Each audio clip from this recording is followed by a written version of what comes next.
Hello friends, welcome back to রূপান্তর YouTube channel. আজকের এই লেকচারটা রাসায়নিক গণনা চ্যাপ্টারের সব থেকে গুরুত্বপূর্ণ লেকচার। আগের লেকচারটাতে তোমরা দেখেছো যে কোনো পদার্থের রাসায়নিক বা আণবিক ভর কিভাবে নির্ণয় করতে হয় এবং গাণিতিক প্রশ্নগুলো সমাধান করার জন্য বিশেষ কিছু গুরুত্বপূর্ণ বিষয় নিয়ে আলোচনা করেছিলাম। আজকের এই লেকচারে সরাসরি আমরা চলে যেতে চাইছি গাণিতিক প্রশ্ন সমাধান করতে। তো চলো শুরু করি প্রবলেম নিয়ে। প্রথম আমরা যে প্রবলেমটা সমাধান করব যে 12 গ্রাম কার্বনের বায়ুতে দহনের ফলে উৎপন্ন কার্বন ডাই অক্সাইডের ভর কত হবে। এইটা হলো একটা অঙ্ক, প্রথম অঙ্ক। এই চ্যাপ্টারে এই লেকচারে প্রায় আমরা 10 থেকে 12টা অঙ্ক সমাধান করব এবং এই চ্যাপ্টার থেকে কোনো ধরনের অঙ্ক আটকাবে না। প্রথম অঙ্কটা কি দেখো, যে 12 গ্রাম কার্বনের বায়ুতে দহনের ফলে উৎপন্ন কার্বন ডাই অক্সাইডের ভর কত হবে। তাহলে আমরা কি জানি, কার্বনকে যদি বায়ুতে দহন করানো হয়, মানে কার্বনকে যদি বায়ুতে পোড়ানো হয় তাহলে কার্বন ডাই অক্সাইড উৎপন্ন হয়। প্রশ্নটা হচ্ছে 12 গ্রাম যদি কার্বনকে পোড়ানো হয় বাতাসে, তাহলে যে কার্বন ডাই অক্সাইডটা উৎপন্ন হবে তার ভর কত। তাহলে দেখো, প্রথমে আমাদেরকে কি করতে হবে, বিক্রিয়া সমতা যুক্ত সমীকরণ। তাহলে সমতা বিধান কিভাবে করতে হয় সেটাও কিন্তু আমি এখানেই শেখাবো। তো দেখো, বিক্রিয়াটির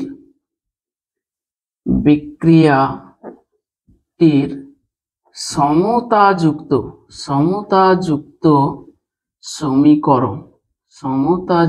সমীকরণটি হলো কি হয়। আগের লেকচারগুলোতে দেখেছো যে আমরা অনেকবার এটা উদাহরণও দিয়েছিলাম যে কার্বন প্লাস অক্সিজেন সমান কি হয়, কার্বন ডাই অক্সাইড উৎপন্ন হয়। তাহলে বিক্রিয়াটির সমতাযুক্ত সমীকরণ, তাহলে কার্বন প্লাস O2 কি উৎপন্ন হবে, কার্বন ডাই অক্সাইড উৎপন্ন হবে।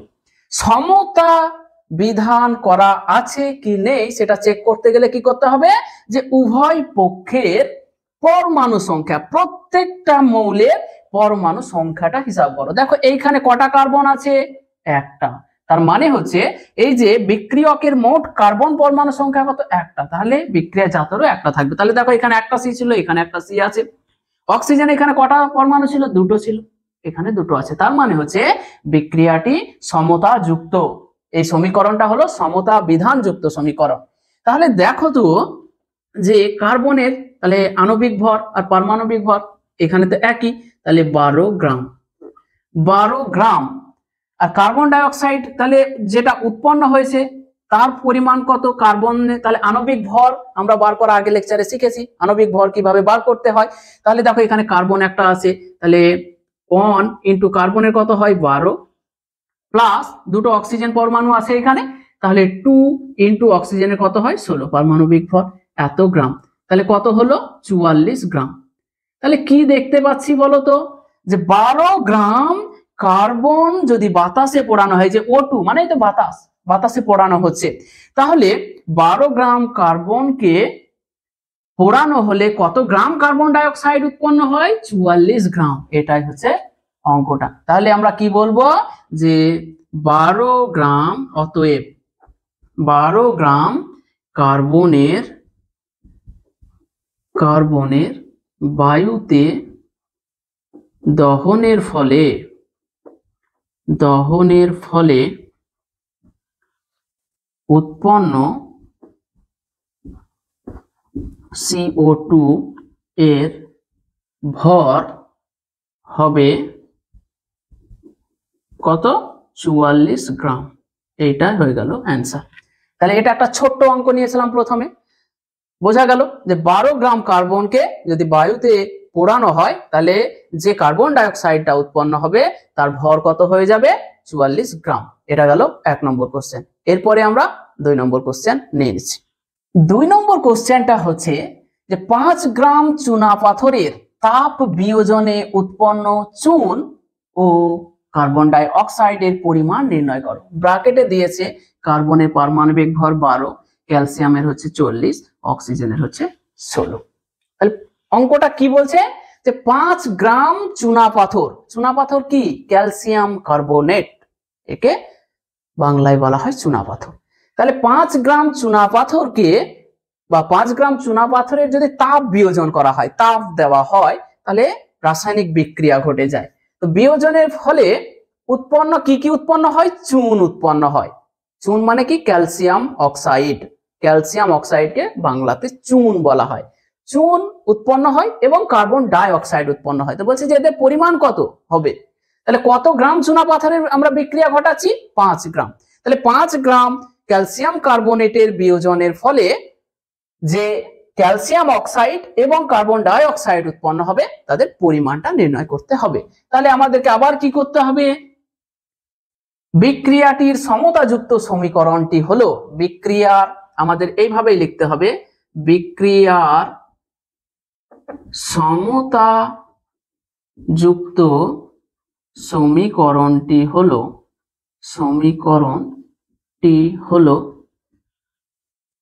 ক্যালসিয়াম কার্বনেট, CaCO3, এটাকে বলা হয় ক্যালসিয়াম কার্বনেট। এটাকে কি নাম? ডাকনাম চুনাপাথর।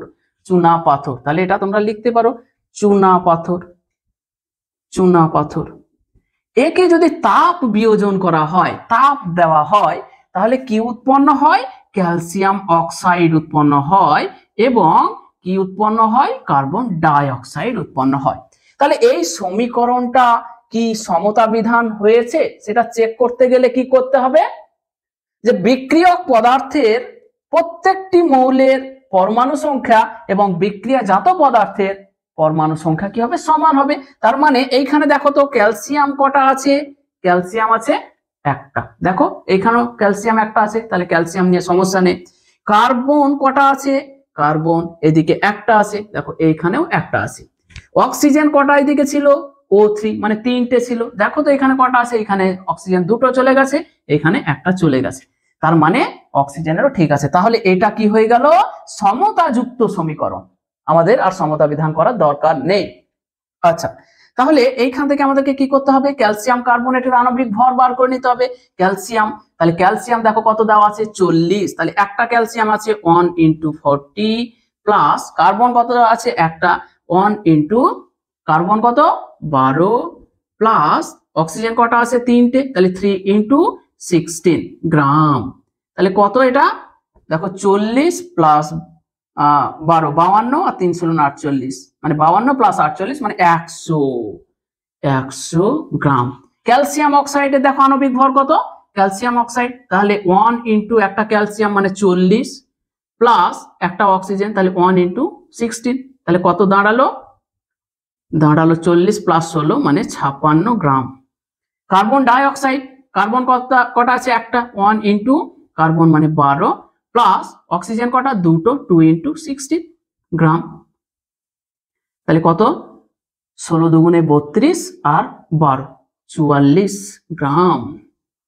দেখো শুধুমাত্র এইটুকু পর্যন্ত বুঝতে পেরেছো কিনা? বিক্রিয়া সমতাযুক্ত সমীকরণ লিখলাম, প্রত্যেকের নিচে কি করলাম? তাদের আণবিক ভরটাকে লিখে দিলাম। এইখান থেকে আমরা কি দেখতে পাচ্ছি বলতো? দেখতে পাচ্ছি যে 100 গ্রাম ক্যালসিয়াম কার্বনেট অর্থাৎ চুনা পাথরের তাপীয় বিয়োজনে কত ক্যালসিয়াম অক্সাইড উৎপন্ন হয়? 56 গ্রাম। তাহলে 1 গ্রাম যদি বিয়োজন করি তাহলে কত? 56/100 হবে। আমাদের কত? 5 গ্রাম বিয়োজনের ফলে বার করতে হবে। তাহলে ঐকিক নিয়ম যদি তোমরা জানো তাহলে কিন্তু এবার অঙ্কটা হয়ে যাবে। তাহলে আমরা কি বলতে পারি? 1 নম্বর, আমাদের এই প্রবলেমটা দেখো দুটো জিনিস বার করতে দিয়েছে, উৎপন্ন চুন মানে ক্যালসিয়াম অক্সাইড এবং কার্বন ডাই অক্সাইডের পরিমাণ। তাহলে প্রথমে আমরা চুনের পরিমাণটা নির্ণয় করছি। তাহলে 100 গ্রাম চুনা পাথর থেকে, চুনা পাথর সেটা কি? CaCO3 ক্যালসিয়াম কার্বনেট থেকে উৎপন্ন CaO মানে ক্যালসিয়াম অক্সাইড এর পরিমাণ কত হয়? ক্যালসিয়াম অক্সাইডের পরিমাণ কত হয়? 56 গ্রাম। তাহলে দেখো যে যদি 100 গ্রাম ক্যালসিয়াম কার্বনেটের তাপীয় বিয়োজন করা হয় তাহলে কত গ্রাম ক্যালসিয়াম অক্সাইড উৎপন্ন হচ্ছে? 56 গ্রাম, তাই না? 56 গ্রাম। তাহলে 1 গ্রাম চুনা পাথর থেকে উৎপন্ন ক্যালসিয়াম অক্সাইডের পরিমাণ কত হবে? 56/100 গ্রাম, তাই না? তাহলে আমার কত? 5 গ্রামের বিয়োজনের ফলে কত উৎপন্ন হবে? তাহলে 5 গ্রাম চুনা পাথর থেকে উৎপন্ন ক্যালসিয়াম অক্সাইড এর পরিমাণ কত হবে? 56/100 ইন্টু 5 গ্রাম সমান কত হবে? তাহলে 56 একে যদি আমি 5 দিয়ে কেটে দিই বাই 20, তাহলে কি দাঁড়ালো? 5.6/2 গ্রাম, তাহলে 2.8 গ্রাম। তাহলে 5 গ্রাম চুনা পাথরের তাপ বিয়োজনে উৎপন্ন চুনের পরিমাণ কত হবে? 2.8 গ্রাম। তাহলে অতএব দিয়ে লিখে দাও এখানে, 1 নম্বরটা গেল। অতএব 5 গ্রাম চুনা পাথরের তাপীয় বিয়োজনে উৎপন্ন চুন মানে ক্যালসিয়াম অক্সাইড এর পরিমাণ হবে কত? 2.8 গ্রাম। কি বোঝা যাচ্ছে? অঙ্কগুলো হচ্ছে তো, যে 5 গ্রাম চুনা পাথরের তাপীয় বিয়োজনে তাহলে কত চুন উৎপন্ন হবে? 2.8 গ্রাম। তাহলে সেকেন্ড পার্টটা করবো এবার। এই জায়গাটাই শুধু মিটাচ্ছি, নিচের পোরশনটা পুরোটা মেটানো দরকার নেই আমার। দেখো তাহলে এইখানে আবার আমরা কি লিখতে পারবো? বলেছে যে 5 গ্রাম চুনা পাথরের তাপীয় বিয়োজনে উৎপন্ন কার্বন ডাই অক্সাইডের পরিমাণ কত হবে? উৎপন্ন কার্বন ডাই অক্সাইডের পরিমাণ কত হবে? তাহলে দেখো 100 গ্রাম চুনা পাথরের তাপীয় বিয়োজনে কত কার্বন ডাই অক্সাইড উৎপন্ন হচ্ছে? 44 গ্রাম। তাহলে 5 গ্রামে কত হবে? এই তো ব্যাপার। তাহলে দ্বিতীয় পোরশন মানে দ্বিতীয় যেটা চেয়েছে, তাহলে 100 গ্রাম চুনা পাথর মানে CaCO3 এর তাপীয় বিয়োজনে উৎপন্ন CO2 এর পরিমাণ কত? 44 গ্রাম। 44 গ্রাম উৎপন্ন হচ্ছে। তাহলে 1 গ্রাম চুনা পাথর এর তাপীয় বিয়োজনে উৎপন্ন CO2 এর পরিমাণ কত হবে? 44/100 গ্রাম। তাহলে 5 গ্রামে কত হবে? 5 গ্রাম চুনা পাথর এর তাপীয় বিয়োজনে উৎপন্ন CO2 এর পরিমাণ কত হবে? 44/100 ইন্টু 5 গ্রাম সমান কত হবে? 44 বাই কত আসবে? 20 গ্রাম সমান হচ্ছে 4.4/2 গ্রাম সমান কত হবে? 2.2 গ্রাম। তাহলে 5 গ্রাম চুনা পাথরের বিয়োজনে তাপীয় বিয়োজনে কত কার্বন ডাই অক্সাইড উৎপন্ন হচ্ছে? 2.2 গ্রাম। তাহলে সেকেন্ড পার্ট, অতএব 5 গ্রাম চুনা পাথরের তাপীয় বিয়োজনে উৎপন্ন CO2 এর পরিমাণ কত? 2.2 গ্রাম হয়ে গেল। তাহলে দুটো কোশ্চেনটা দুটো অংশ ছিল, দুটো অংশই বেরিয়ে গেল। এরপরে দেখো 3 নম্বর কোশ্চেনটা। 3 নম্বর কোশ্চেনটা দেখো কি বলছে। বলছে যে 32.75 গ্রাম জিঙ্কের সঙ্গে পর্যাপ্ত পরিমাণ লঘু সালফিউরিক অ্যাসিড এর বিক্রিয়ায় কত গ্রাম হাইড্রোজেন উৎপন্ন হবে? কি কোশ্চেনটা আগে বোঝার চেষ্টা করো। বলছে যে যদি 32.75 গ্রাম জিঙ্কের সঙ্গে হাইড্রোক্লোরিক অ্যাসিডের বিক্রিয়া ঘটানো হয় তাহলে হাইড্রোজেন উৎপন্ন হবে, তার পরিমাণ কত হবে? এটা হলো কোশ্চেনটা। তাহলে আমাদেরকে কি করতে হবে? যে জিঙ্কের সঙ্গে লঘু সালফিউরিক অ্যাসিডের বিক্রিয়ায় কি কি উৎপন্ন হয় সেটা জেনে নিতে হবে।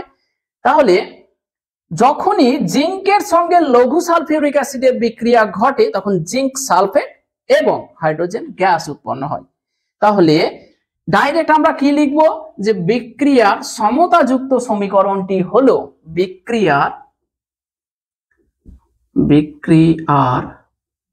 সমতা যুক্ত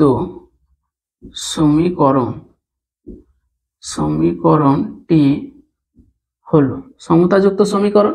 জিঙ্ক যখন Zn প্লাস H2SO4 এরা তো বিক্রিয়া করছে, মানে এরা হচ্ছে বিক্রিয়ক, তাহলে Zn প্লাস H2SO4 এরা বিক্রিয়া করে কি উৎপন্ন করে? জিঙ্ক সালফেট, মানে ZnSO4 ZnSO4 উৎপন্ন করে, আর উৎপন্ন করে হাইড্রোজেন গ্যাস। তাহলে তোমাকে কি চেক করতে হবে বলো তো? এই সমীকরণটা সমতাযুক্ত সমীকরণ কিনা প্রথমে সেটা চেক করে নিতে হবে। তাহলে দেখো সমতাযুক্ত সমীকরণ কিনা সেটা চেক করতে গেলে কি করতে হয়? জিঙ্কের উভয় দিকে পরমাণু সংখ্যা সমান হবে। এদিকে কটা জিঙ্ক ছিল? একটা ছিল। এদিকে কটা আছে? একটা আছে, সমস্যা নেই। এইদিকে দেখো সালফার কটা ছিল? একটা। এদিকে কটা সালফার আছে? দেখো একটাই সালফার আছে। এইদিকে অক্সিজেন কটা ছিল? দেখো চারটে। এদিকে কটা আছে? অক্সিজেন চারটেই আছে। এদিকে হাইড্রোজেন কটা ছিল? দেখো দুটো ছিল। এদিকে দুটোই আছে, মানে সমীকরণটা সমতাযুক্ত সমীকরণ। এবার দেখো যে তাহলে এদের আণবিক ভর লিখে দাও। তাহলে জিঙ্কের কত? 65.5 গ্রাম। আর যেটা উৎপন্ন করতে হবে, মানে কার জন্য কাকে উৎপন্ন করতে চাইছি তাদের আণবিক ভরটা লিখবো, সবার আমাদের লেখার কোনো দরকার নেই। তাহলে জিঙ্কের লিখে দিয়েছি, আর হাইড্রোজেনের, তাহলে হাইড্রোজেনে কত? 2 × 1 গ্রাম সমান কত? 2 গ্রাম। তাহলে দেখো তো যে 65.5 গ্রাম জিঙ্ক যদি লঘু সালফিউরিক অ্যাসিডের সঙ্গে বিক্রিয়া করে তাহলে কত হাইড্রোজেন উৎপন্ন হচ্ছে? 2 গ্রাম হাইড্রোজেন উৎপন্ন হচ্ছে। তাহলে বলছে 32.75 গ্রাম জিঙ্ক যদি লঘু সালফিউরিক অ্যাসিডের সঙ্গে বিক্রিয়া করে তাহলে কত হাইড্রোজেন গ্যাস উৎপন্ন হবে? তাহলে আমরা দেখতেই পাচ্ছি যে 65.5 গ্রাম জিঙ্ক লঘু H2SO4 এর সঙ্গে বিক্রিয়ায় উৎপন্ন হাইড্রোজেন সমান কত? 2 গ্রাম। তাহলে দেখো কি বলছে? 65.5 গ্রাম জিঙ্ক লঘু সালফিউরিক অ্যাসিডের সঙ্গে বিক্রিয়া করলে 2 গ্রাম হাইড্রোজেন উৎপন্ন হয়। তাহলে 1 গ্রাম যদি জিঙ্ক লঘু সালফিউরিক অ্যাসিডের সঙ্গে বিক্রিয়া করে তাহলে কত উৎপন্ন হবে? 2/65.5 গ্রাম। কত বলেছে? 32.75 গ্রাম জিঙ্ক এর কত উৎপন্ন হবে? দেখো 2/65.5 × 32.75 গ্রাম। তাহলে কত আসছে দেখো তো? দেখো এটা কত গুণ করো? 32.75 কে 2 দিয়ে গুণ করলে কত হয়? 65.5 হয়। তাহলে 65/65.5 গ্রাম সমান কত? 1 গ্রাম। তার মানে হচ্ছে যে 32.75 গ্রাম জিঙ্ক লঘু সালফিউরিক অ্যাসিডের সঙ্গে বিক্রিয়া করলে 1 গ্রাম হাইড্রোজেন উৎপন্ন হয়। তাহলে অতএব উৎপন্ন হাইড্রোজেন এর পরিমাণ হবে কত? 1 গ্রাম। বাস 1 গ্রাম। চলে গেল 3টে কোশ্চেন। এরপরে দেখো 4 নম্বর কোশ্চেন। দেখো 4 নম্বর কোশ্চেনটা কি বলছে যে 17 gram hydrogen sulphide gas chlorine দ্রবণে চালনা করলে কত গ্রাম সালফার অধক্ষিপ্ত হবে? কি বলছে? যে 17 গ্রাম হাইড্রোজেন সালফাইড গ্যাস যদি ক্লোরিন দ্রবণে দেওয়া হয়, বিক্রিয়া ঘটানো হয়, তাহলে যে সালফার উৎপন্ন হবে, অধক্ষিপ্ত হবে, নিচে থিতিয়ে পড়বে, তার পরিমাণ কত হবে? তো এইখানে আমরা শুধুমাত্র লিখবো সালফার কত? 32 আর H কত? 1, শুধুমাত্র এইটুকু লিখলাম। তাহলে কি করতে হবে? প্রথমে আমাদেরকে বিক্রিয়াটির সমতাযুক্ত সমীকরণটা লিখতে হবে। তাহলে লিখে ফেলি বিক্রিয়ার সমতাযুক্ত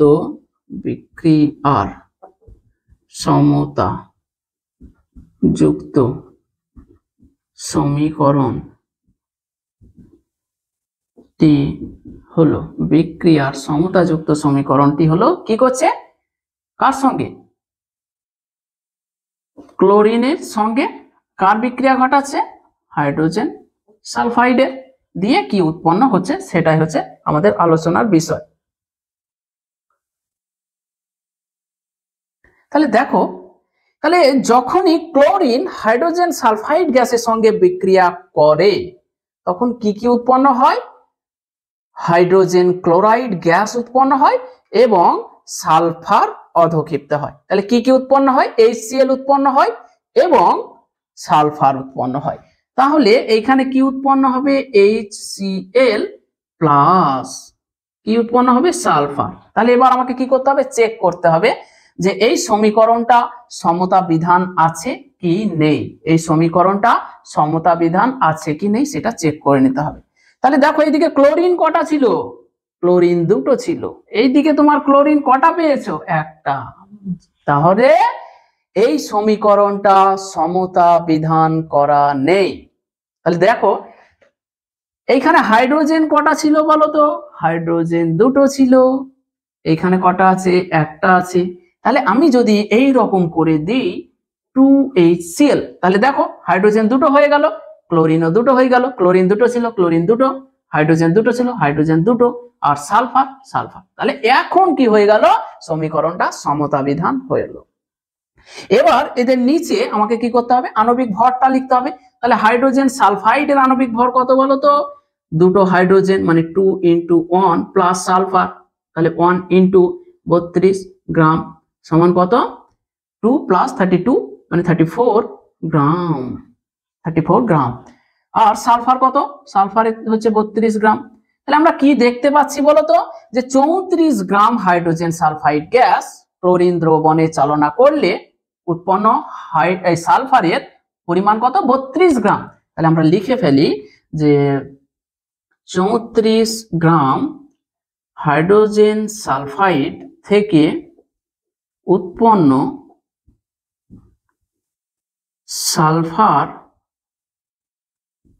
সালফারের পরিমাণ কত? 32 গ্রাম। তাহলে দেখো একটা জিনিস খেয়াল করো যে 34 গ্রাম হাইড্রোজেন সালফাইড দেওয়া হলে সালফার কত অধক্ষিপ্ত হবে? 32 গ্রাম। তাহলে 1 গ্রাম যদি হাইড্রোজেন সালফাইড দেওয়া হয় উৎপন্ন সালফারের পরিমাণ কত হবে? 32/34 গ্রাম। আমার উদ্দেশ্য কত? যে 17 গ্রাম থেকে কত উৎপন্ন, মানে 17 গ্রাম যদি হাইড্রোজেন সালফাইড গ্যাস দেওয়া হয় তাহলে কত সালফার অধক্ষিপ্ত হবে। তাহলে 17 গ্রাম হাইড্রোজেন সালফাইড থেকে উৎপন্ন সালফারের পরিমাণ কত? 32/34 ইন্টু কত? 17 গ্রাম। তাহলে কত দাঁড়াবে? 32/17 আর 34 2 দিয়ে কেটে গেল 2 গ্রাম সমান কত? 16 গ্রাম। তাহলে দেখো তো যে 17 গ্রাম হাইড্রোজেন সালফাইড গ্যাস থেকে বা হাইড্রোজেন সালফাইড গ্যাসকে ক্লোরিন দ্রবণে চালনা করলে 16 গ্রাম সালফার অধক্ষিপ্ত হবে। তাহলে অতএব 17 gram hydrogen sulphide gas chlorine দ্রবণে চালনা করলে 16 গ্রাম সালফার অধক্ষিপ্ত হবে। এটাই কোশ্চেন ছিল। তাহলে দেখো রাসায়নিক সমীকরণ থেকে সব বোঝা যাচ্ছে তো? বলেছিলাম না যে একটা প্রবলেম সমস্যা হবে না। এরপরে 5 নম্বর প্রবলেমটা দেখো। 5 নম্বর প্রবলেমটা কি বলছে? যে 24 গ্রাম অক্সিজেন প্রস্তুত করতে কত গ্রাম পটাশিয়াম ক্লোরেটের তাপীয় বিয়োজন করতে হবে। মানে হচ্ছে যে পটাশিয়াম ক্লোরেটের যদি তাপীয় বিয়োজন ঘটানো হয়, মানে পটাশিয়াম ক্লোরেটকে যদি তাপ দেওয়া হয় তাহলে সেখান থেকে অক্সিজেন উৎপন্ন হয়। তো প্রথমে আমরা জানবো যে পটাশিয়াম ক্লোরেটের যদি তাপীয় বিয়োজন ঘটানো হয় তাহলে কি উৎপন্ন হয়। তো পটাশিয়াম ক্লোরেটের তাপীয় বিয়োজন ঘটানো হলে পটাশিয়াম ক্লোরাইড এবং অক্সিজেন গ্যাস উৎপন্ন হয়। কি উৎপন্ন হয়? পটাশিয়াম ক্লোরাইড এবং অক্সিজেন গ্যাস। তাহলে আমাদেরকে কি করতে হবে? প্রথমেই বিক্রিয়ার সমতাযুক্ত সমীকরণটা লিখতে হবে। তাহলে বিক্রিয়ার সমতাযুক্ত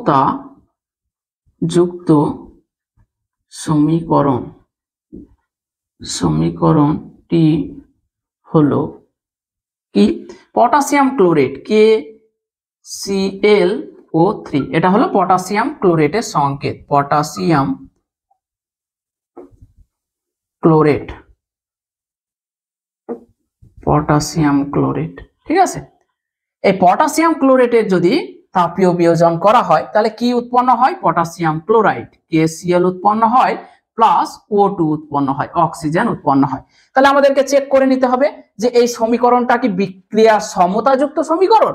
দেখো তাহলে কি, প্রত্যেকটার পরমাণু সংখ্যা উভয় দিকে সমান হবে। পটাশিয়াম এদিকে কটা ছিল? একটা ছিল। এদিকে কটা আছে? একটা আছে, সমস্যা নেই। এইখানে দেখো ক্লোরিন কটা ছিল? একটা আছে। এদিকে কটা আছে? একটা আছে, সমস্যা নেই। এইদিকে দেখো অক্সিজেন কত ছিল? অক্সিজেন ছিল তিনটে। এইদিকে অক্সিজেন কটা হয়ে গেছে? দুটো। সমস্যা হয়ে গেছে, সমস্যা হয়ে গেছে। তাহলে বিক্রিয়াটি সমতাযুক্ত নয়। সমতা বিধান করতে গেলে কি করতে হয়? অনেক টেকনিক আছে। আমাদেরকে কি করতে হবে? উভয় দিকের পরমাণু সংখ্যাটাকে সমান করতে হবে। যদি দেখা যায় যে এখন সমান নেই, তাহলে কি করতে হবে? যে পূর্ণ সংখ্যা গুণ করে, পূর্ণ সংখ্যা গুণ করে উভয় দিকের পরমাণু সংখ্যাটাকে আমাদেরকে সমান করার চেষ্টা করতে হবে। কখনোই ভগ্নাংশ গুণ করতে পাবো না, যে 1.5 বা 2.2 এরকম কিছু আমরা গুণ করতে পারবো না। ঠিক আছে, তাহলে আমাদেরকে কি করতে হবে বললাম? যে পূর্ণ সংখ্যা, এমন কিছু পূর্ণ সংখ্যা গুণ করো যাতে উভয় দিকে কি হবে? পরমাণু সংখ্যাটা সমান হয়ে যাবে। তাহলে দেখো তো, যদি আমি এই রকম করে দিই, এই দিকে যদি আমি 2 গুণ করি, 2 যদি গুণ করি তাহলে কি হলো? 2 গুণ করার ফলে পটাশিয়াম দুটো হয়ে গেছে। তাহলে এ কি বলছে? তাহলে আমাকেও 2 গুণ করে দাও, করে দিলাম। তাহলে পটাশিয়াম দুটো ছিল, পটাশিয়াম দুটো, ক্লোরিন দুটো ছিল, দুটো হয়ে গেছে, ক্লোরিনও দুটো হয়ে গেছে। তাহলে পটাশিয়াম আর ক্লোরিনের সমস্যা মিটেছে। অক্সিজেনেরটা আমাকে মিটাতে হবে। দেখো তো এদিকে টোটাল অক্সিজেনের পরমাণু কটা আছে? 3 দুগুণে 6টা আছে। এদিকে কটা আছে? দুটো আছে। তাহলে আমি যদি এখানে 3 গুণ করে দিই তাহলে দেখো 6 হয়ে গেল। এইটা হলো বিক্রিয়াটির সমতাযুক্ত সমীকরণ। তাহলে এবার কি করব? এর নিচে কি করব? এর নিচে আণবিক ভর লিখে দিব। তাহলে দেখো আণবিক ভর 2 তো বাইরে গুণ আছে, গুণ করে রাখলাম। পটাশিয়াম দেখো ব্র্যাকেটে দিয়েছে, তাহলে 1, একটা তো পটাশিয়াম 1 ইন্টু 39 প্লাস ক্লোরিন একটা আছে 1 ইন্টু 30.5 প্লাস 3টে অক্সিজেন আছে 3 ইন্টু 16 গ্রাম। তাহলে এইটা গুণ করে দাঁড়াবে 122.5 গ্রাম। আর আমার কি অক্সিজেন উৎপন্ন করতে হচ্ছে, তাহলে 3 বাইরে আছে, তাহলে 2 ইন্টু কত? 16 সমান কত হচ্ছে? 16 দুগুণে 32, 3 16 96 গ্রাম। তাহলে কি দেখতে পাচ্ছি বলো তো? যে শুধু 96 গ্রাম অক্সিজেন প্রস্তুত করতে কত গ্রাম পটাশিয়াম ক্লোরাইড লাগছে? 122.5 গ্রাম। তাহলে আমি লিখে ফেলি যে 96 গ্রাম O2 প্রস্তুত করতে পটাশিয়াম ক্লোরেট প্রয়োজন, বা পটাশিয়াম ক্লোরেট লাগে, কত লাগে? সমান 122.5 গ্রাম লাগে। আমাকে কি বলেছে? 24 গ্রাম প্রস্তুত করতে কত লাগবে? তাহলে 1 গ্রাম O2 প্রস্তুত করতে পটাশিয়াম ক্লোরেট লাগে কত? 122.5 বাই 96 গ্রাম। তাহলে 24 গ্রাম O2 প্রস্তুত করতে পটাশিয়াম ক্লোরেট লাগে, কত লাগে? 122.5 বাই 96 ইন্টু 24 গ্রাম সমান কত দাঁড়াবে? তাহলে 122.5 বাই 4 গ্রাম সমান 61 সামথিং কিছু হবে, সেটা হচ্ছে 61.25 গ্রাম। তাহলে কি পেলাম? যে 24 গ্রাম অক্সিজেন প্রস্তুত করতে 61.25 গ্রাম পটাশিয়াম ক্লোরেটের তাপীয় বিয়োজন করতে হবে। অতএব 24 গ্রাম O2 প্রস্তুত করতে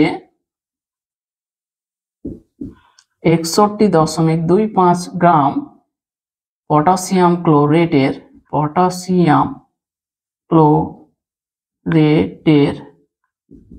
তাপীয় বিয়োজন করতে হবে।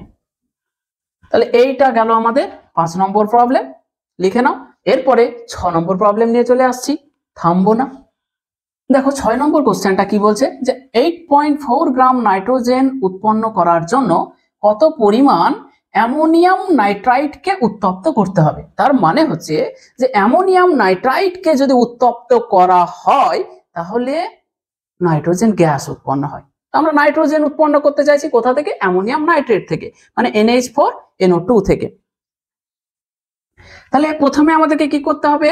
বিক্রিয়ার সমতাযুক্ত সমীকরণটি হলো প্রত্যেকটা প্রবলেমের একই ফরম্যাট। তাহলে বিক্রিয়ার সমতাযুক্ত সমীকরণটি হলো অ্যামোনিয়াম নাইট্রেট NH4NO2, এটার কি নাম? অ্যামোনিয়াম নাইট্রাইট, অ্যামোনিয়াম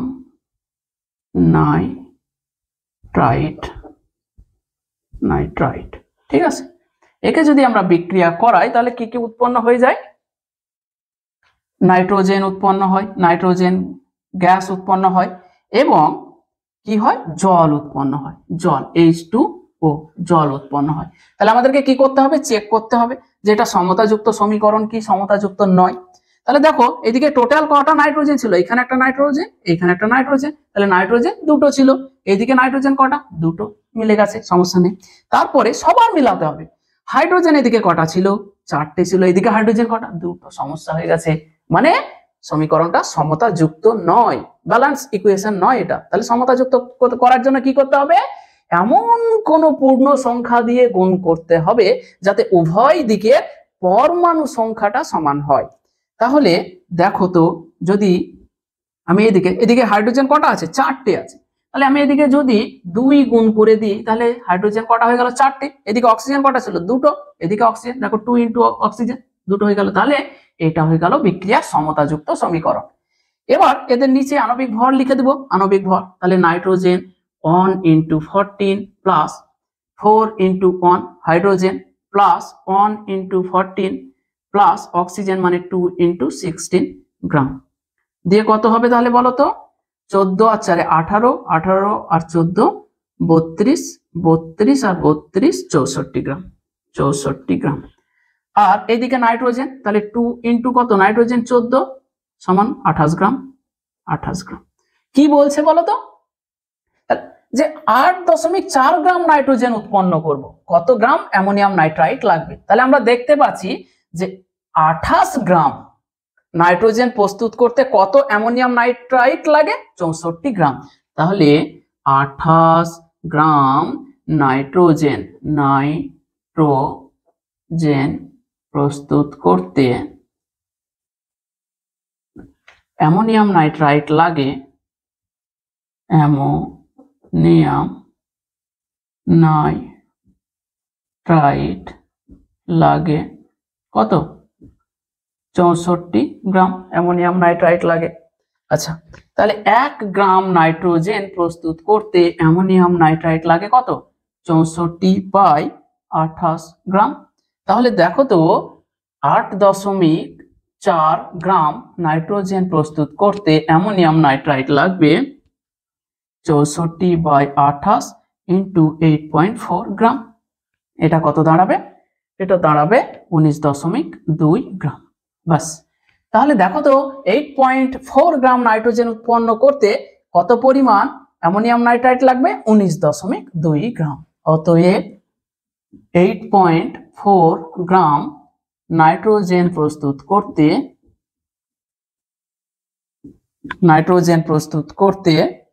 19.2 গ্রাম NH4NO2 মানে অ্যামোনিয়াম নাইট্রাইট কে উত্তপ্ত করতে হবে। এই 6টা আমরা এই লেকচারে করলাম। পরের লেকচারে আরো স্পেশাল কিছু অঙ্ক নিয়ে আসছি। এই অঙ্কগুলো তোমাদের কেমন লাগলো সেটা অবশ্যই কমেন্ট করে জানাও, আর যদি ভালো লাগে তাহলে বন্ধুদেরকে শেয়ার করে দাও।